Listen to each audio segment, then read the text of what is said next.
Bonjour, on se retrouve aujourd'hui pour une nouvelle session. Donc là on sort du magasin, on a été faire les courses, on a été acheter du maïs. Donc souvent dans le Béarn on pêche avec du terreau maïs. Donc on va faire une petite session carpe. La pêche ça va être des gardons, des beaux gardons et au travers des petites carpes, donc des carpeaux. Donc on va voir ce que ça va donner, si les poissons répondent présents. On voit ça de suite. Bon, on est sur le plan d'eau, donc on est arrivé, il n'y a personne, donc on va vraiment avoir de la chance, il fait super beau aujourd'hui, il n'y a pas un seul nuage à l'horizon.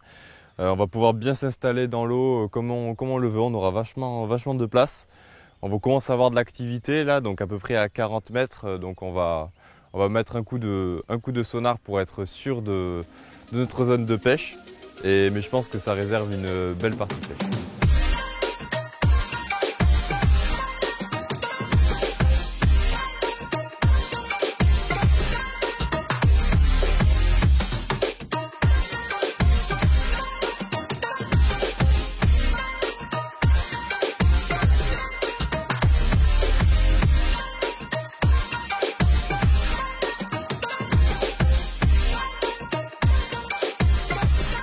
Donc voilà, on est prêt à débuter la pêche. Donc on a bien calé la station. Le bras feeder a été installé. Donc là on a réglé le petit crochet d'un côté parce qu'on aura des touches, de manière générale, on a des touches très violentes sur les carpes. Donc ça évitera que la canne parte ou tombe du support. On a choisi, on n'a que 2 supports pour 2 cannes. Donc notre support va régler les cannes en hauteur, on n'aura pas besoin de support kit, donc ce support va être bien adapté pour notre pêche seulement à 2 cannes. On a notre support épuisette également qui est prêt. On a préparé les amorces, donc pour les amorces on aura deux amorces différentes. On aura le premier mélange qui est un mélange maison, donc c'est un peu un mix de plein de choses. Donc il y a du chènevis, des graines pour les gros poissons. Et la deuxième, ça va être de l'amorce, donc c'est de l'amorce carpe gros poisson. On aura divers appâts à notre disposition. Donc ça va être les casters qu'on a préparés et mis sous vide. Donc là on va les ouvrir pour les mettre dans de l'eau pour mieux les conserver sur toute la période de pêche. Après on a des asticots blancs, on a des gozer rubis, des choses comme ça. Et ça va être pour après, pour le repas de midi. Là on va mettre le parasol parce que là le soleil tape très fort, il n'y a aucun nuage à l'horizon. Donc voilà. Après on a étalonné nos cannes donc à une distance de 65 mètres. Donc on va pêcher avec des XC et XD 4 mètres, 80 grammes et 130 grammes pour la XD. Donc on a choisi ces cannes-là parce que la XC est parfaitement adaptée pour les pêches de 65 mètres, donc on va dire de bonne distance. On a beaucoup de cassants, donc il y a beaucoup de rochers et de pierres qui bloquent les feeders. Donc à la touche, pour ramener nos cages, il va falloir lever les bras et donc ça là, va nous permettre avec des grandes cannes, ça va nous rendre la tâche plus facile.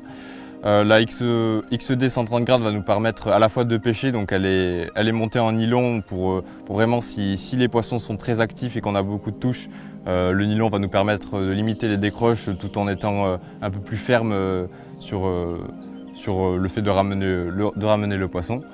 Et elle va nous permettre à l'amorçage pour lancer de grosses cages, pour mettre beaucoup de nourriture sur le coup, pour vraiment bloquer les poissons.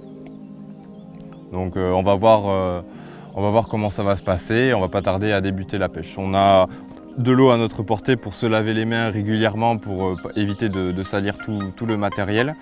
Et donc là je pense qu'on est vraiment bien paré pour une belle partie pêche.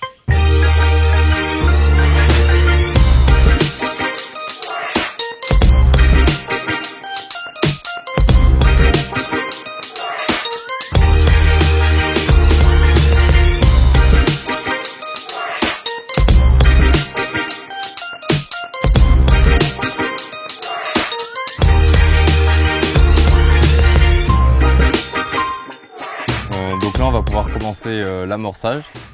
Donc on a tout ce qu'il faut, donc du chènevis, du graine, du caster, du maïs. Donc Là on va commencer à shooter à 65 mètres, donc on a pris des cages pas trop lourdes en 40-50 grammes pour pouvoir amorcer. Et on va pêcher avec des cages pareilles en 30-40 grammes. Donc là on a fait une petite sélection de feeders. Donc là ce genre de feeder là va nous permettre de mettre les grains de maïs, donc d'évacuer efficacement les grains de maïs. Nous avons également des feeders un peu spéciaux qui sont à ailettes. Donc en fait ici il y a beaucoup de pierres, de cassants. Donc ces feeders là quand on les ramène ils ont la capacité de remonter vite à la surface. Donc au moins dans la couche d'eau supérieure pour éviter donc d'accrocher. Voilà, après on a des feeders on va dire de longue distance pour pouvoir être précis si le vent se lève par exemple. Donc on va pouvoir commencer l'amorçage.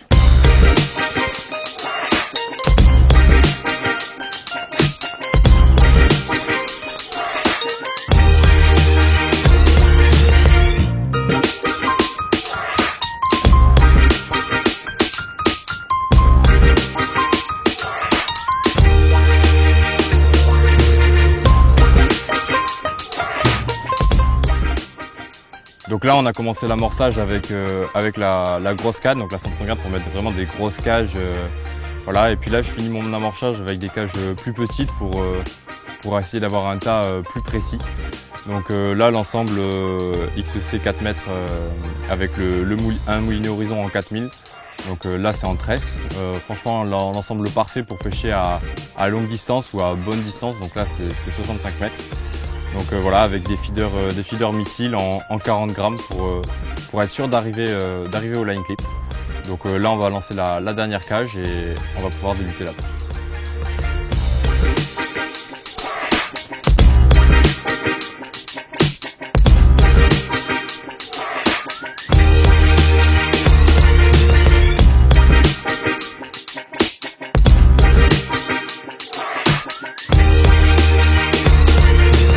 Là on a à peu près mis une dizaine de cages, donc pour vraiment avoir un tas et fixer le poisson. Donc après on peut rentrer les carpes d'entrée de jeu et on se concentrera sur vraiment une pêche de carpe.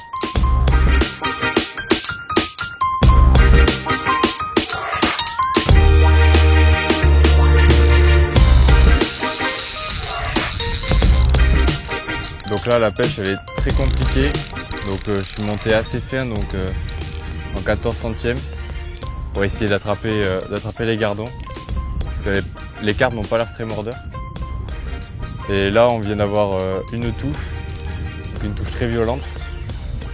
Donc j'ai réussi à déclipper. Donc on va essayer d'assurer ce poisson.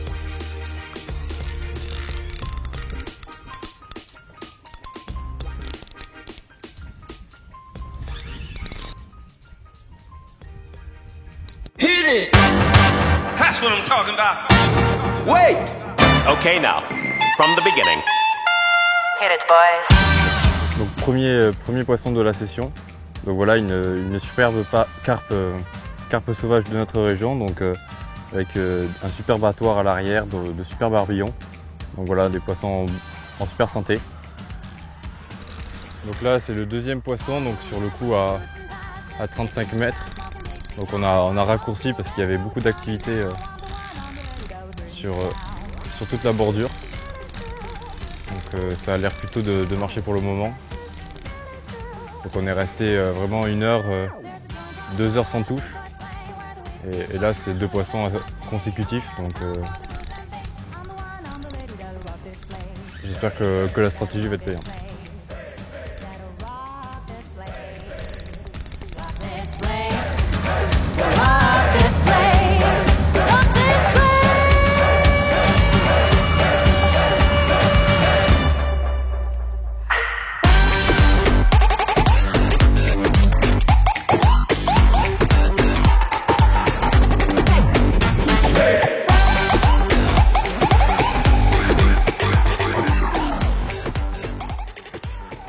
Donc voilà le deuxième poisson, vraiment calibré, tous calibrés, donc de la commune d'à peu près 1 kg, un peu moins.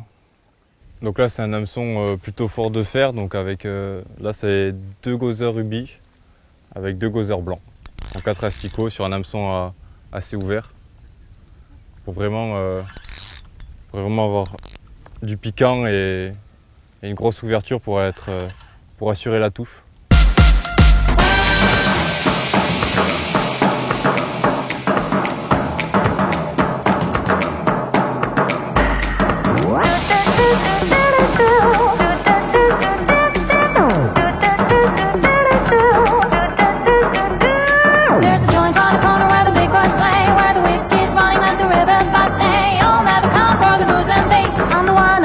That'll rock this place.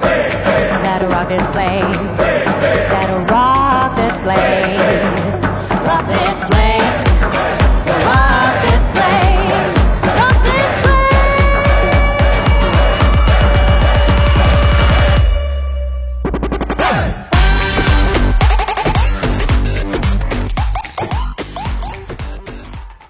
Magnifique petite commune. Voilà, toute calibrée à la même taille. Toute calibrée.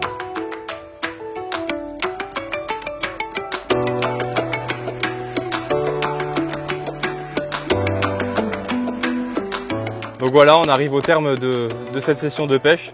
Donc sur un lac sauvage, donc un lac collinaire. Donc la pêche est très difficile parce qu'il y a eu beaucoup d'accros au fond. Donc on a dû pêcher en 14 centièmes au début, les touches, les poissons avaient du mal à mordre. Mais au final, les touches se sont accélérées vers la fin de la pêche. En une demi-heure, on a dû rattraper, on a dû faire les 3/4 de la pêche dans la dernière demi-heure. Donc beaucoup de poissons cassés, je dirais qu'il y a au moins autant de poissons qui sont restés au fond, donc à cause des accros, des casses. C'est des poissons qui ont fait des très gros rushs. Donc cassé à la touche en 16 centièmes, des choses comme ça. Donc il fallait que le frein soit débrayé pour avoir vraiment le temps de déclipper et de faire le combat. Donc là on va sans tarder les remettre à l'eau. Voilà, après les cannes en 130 grammes nylon et XC ont vraiment fait leur boulot par leur souplesse et leur action. Donc franchement en tresse, même en tresse, on a pu avoir de jolis combats. Donc là on va vite les remettre à l'eau et je vous remercie d'avoir suivi cette partie de pêche.